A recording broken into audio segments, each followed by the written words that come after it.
Financial markets worldwide are in chaos. They're being liquidated. And yet, treasury yields are soaring higher.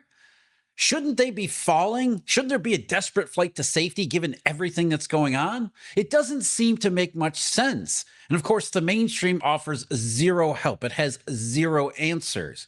And the reason why treasury yields are going higher has everything to do with the one thing we can't talk about that's a monetary shortage. The selling in treasuries is being triggered by an increasingly desperate dollar shortage. In fact, I just did a video about this not even 2 weeks ago, the one on the proposed hedge fund bailout. And here we are. This is it.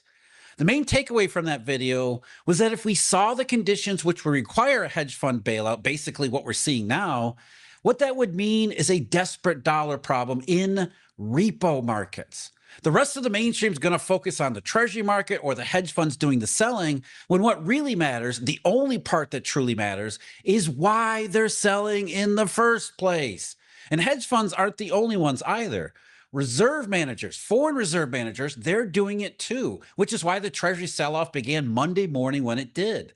The hedge funds are coming in after it triggered, indicating an escalation off in the shadows of the Eurodollar black hole. Snyder, his whole thing is that we're actually in a dollar shortage. There's not enough U.S. dollar supply in the market. This is what we've been talking about for months now. And most people think that, oh, the dollar's crashing.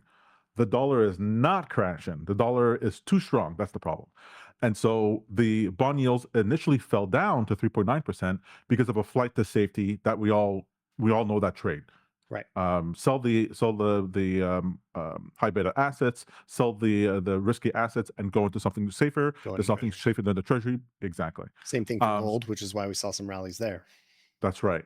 But then we had the spike up because if there's a blow up, especially in the repo market, they need to and the bonds are used as collateral, and the dollars are needed. They have to sell the bonds in order to collect the dollars. So bonds are actually more liquid than cash, ironically.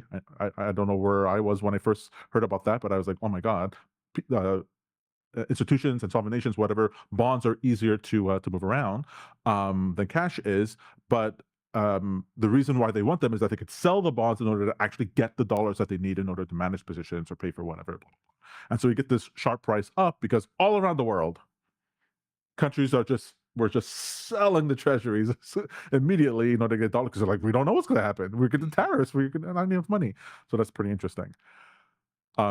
Just to jump over here to everyone's been talking now about the basis trade. The idea is that the U.S. Economy is, or the global financial system really, is supported by this basis trade that happens because of the differential between yields and the different yields in different countries.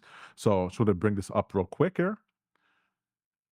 Relatively new phenomenon that has been added to this, certainly over the last 5, 6, 7 years, going back to 2017 and 2018, is this basis trade. If you want more details, like I said, on the basis trade, check out that video on March 28th. For now, what you need to know, basically, hedge funds are arbitraging a difference between futures market prices for U.S. Treasuries and the cash market. So they go short the futures market and go long cash U.S. Treasuries. But going long cash U.S. Treasury requires maximum leverage, which is provided by the repo market, especially where you can get a zero haircut offshore. So they're funding part of the trade, the key part of the trade, in the repo market. And it works really good for the hedge funds, as well as the U.S. Treasury, by the way, until that repo market funding doesn't roll over so easily. So like March of 2020, when repo is a problem, basis trade hedge funds are forced to sell. They have to liquidate their positions to cover the loans. They have to pay them back by selling the U.S. Treasury because the equity that they put up is entirely... So hedge funds use this basis trade in order to finance some of their operations.